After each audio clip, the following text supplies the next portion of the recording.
Trump ने मान लिया 100 सैनिकों को ईरान ने दहलाया।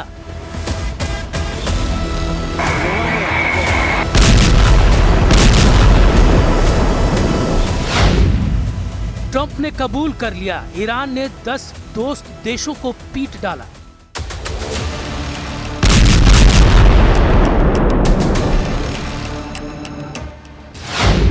अमेरिका ने ऐलान किया अब ईरान बचेगा या उसका एटम बम।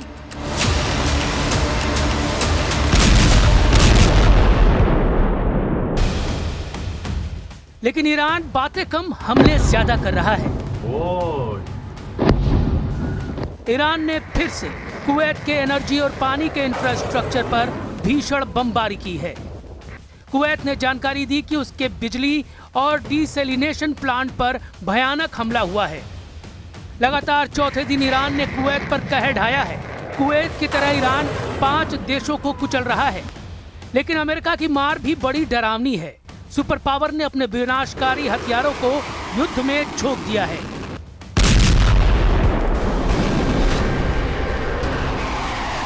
जंगी बेड़ों से टेक ऑफ करते जंगी जेट की आग ट्रंप के गुस्से को बयां कर रही है। अमेरिका के जंगी जेटों के हमलों से ट्रंप के तेवरों का पता चलता है। बस एक जंगी जेट का तहलका देख लीजिए, ऐसे सैकड़ों फाइटर ईरान पर बारूद बरसा रहे हैं। ये हमले इतने सटीक हैं कि बचने की कोई गुंजाइश नहीं है। लड़ाकू जेट जब मिसाइल दागता है तो ईरान के मिलिट्री ठिकानों को एक धमाके में धूल में मिला दे रहा है। बम विस्फोट इतना विनाशकारी है कि कंक्रीट और इस्पात की इमारतें पिघल रही हैं। इतनी ताकत झोंक कर भी ट्रंप फोर्स ईरान को झुका नहीं पा रही, क्योंकि जैसे ही अमेरिका के जंगी जेट अपने डॉक पर लैंड करते हैं, ईरान मिसाइलें लॉन्च करना शुरू करता है।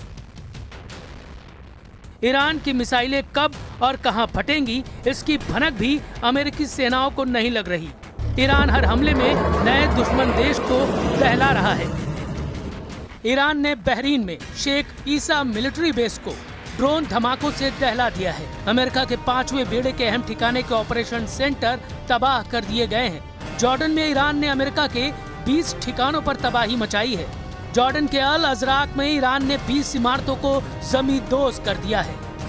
जॉर्डन ने जानकारी दी है कि 5 विस्फोटक ड्रोन वक्त रहते ढेर कर दिए गए, नहीं तो हमले में बहुत ज्यादा नुकसान होता।